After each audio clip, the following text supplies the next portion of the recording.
Assalamualaikum warahmatullahi wabarakatuh.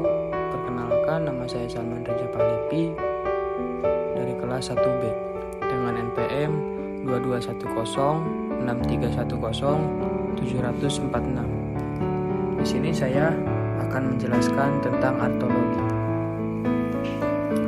Artologi berasal dari bahasa Yunani yaitu arton yang berarti sendi.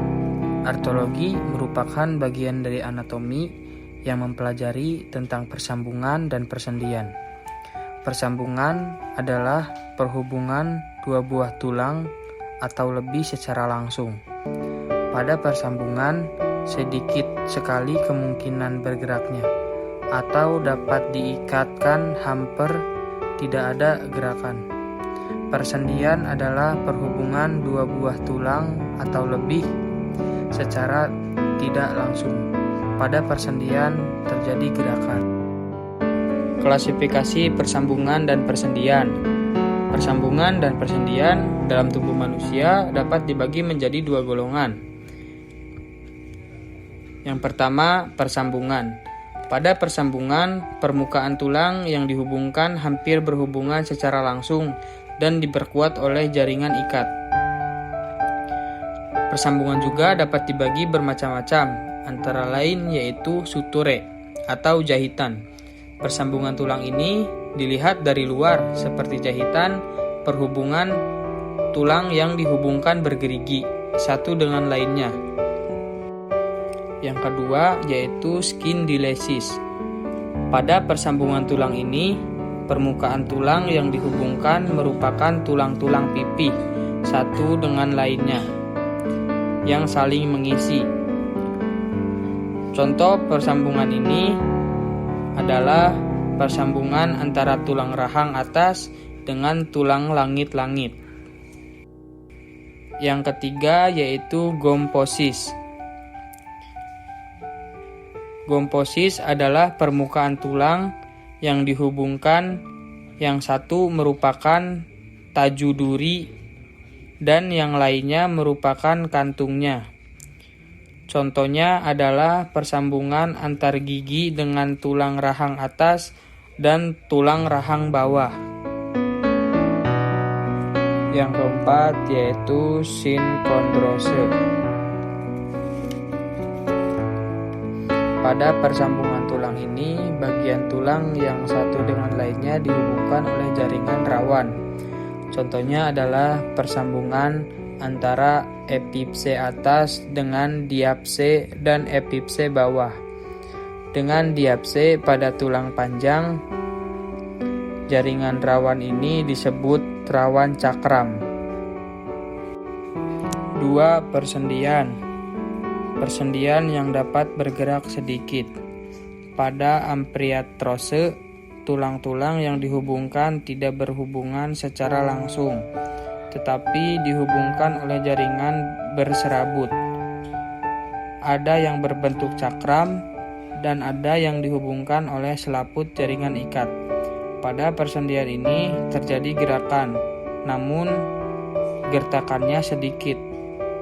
Macam-macam ampriatrose. Pertama yaitu simpisis. Pada persendian ini, tulang-tulang yang membentuknya dihubungkan oleh jaringan rawan berbentuk pipih dan agak tebal. Contoh simpisis adalah yang pertama articulatio intercaprus vertebra. Yang kedua articulatio sarcoiliaca. Dan yang terakhir simpisis pubis. Contoh ampriatrose yang kedua yaitu syndesmose. Pada persendian ini, tulang-tulang yang membentuknya dihubungkan oleh selaput jaringan ikat. Contohnya adalah articulation tibiofibular. Bagian diapse, yaitu persendian antara tulang kering dengan tulang bagian tengah. Persendian yang dapat bergerak luas. Tulang-tulang yang membentuk sendi ini tidak berhubungan secara langsung karena di permukaan bagian tulang yang dihubungkan dilapisi jaringan rawan sendi. dan dipisahkan oleh suatu rongga sendi. Di sekitar persendian diliputi dan diperkuat oleh selaput sendi simpai sendi, tali-tali pengikat, dan diperkuat pula oleh otot-otot yang melalui persendian itu.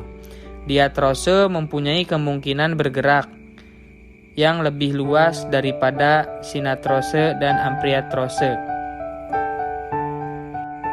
Struktur diatrose: yang pertama, ujung tulang. Yang kedua, selaput pembungkus sendi. Yang ketiga, rongga sendi. Yang keempat, tali-tali pengikat atau ligamenta. Yang kelima, kantung-kantung lendir atau bursa mukosa. Pembagian diatrose: berdasarkan jumlah tulang yang dihubungkan diatrose dapat dibagi menjadi dua. Yang pertama, persendian yang dibentuk oleh dua buah tulang. Tulang yang membentuknya adalah os scapula dan os humerus. Yang kedua, dibentuk oleh lebih dari dua tulang. Contohnya sendi siku. Tulang yang membentuknya adalah os humerus dengan os radius. Berdasarkan gerakan-gerakan yang dapat dilakukan pada diatrose dapat dibagi menjadi 6, yaitu yang pertama sendi geser. Contohnya persendian antara tulang-tulang telapak tangan. Yang kedua, sendi engsel pada satu bidang saja atau hanya kedua arah. Yang ketiga, sendi kondiloid.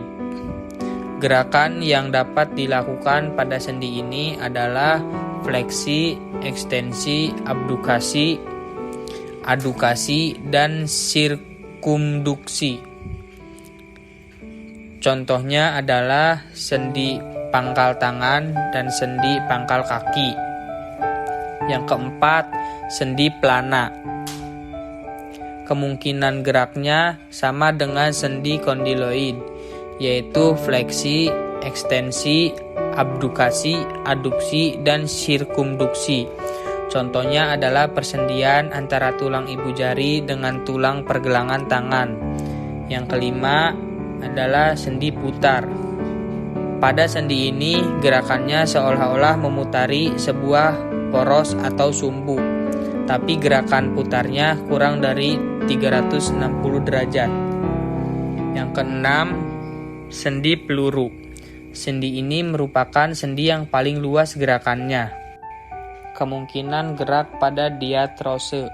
Pada dasarnya, gerakan-gerakan pada diatrose dapat dikelompokkan menjadi 3, yaitu gerakan menggeser, gerakan menyudut,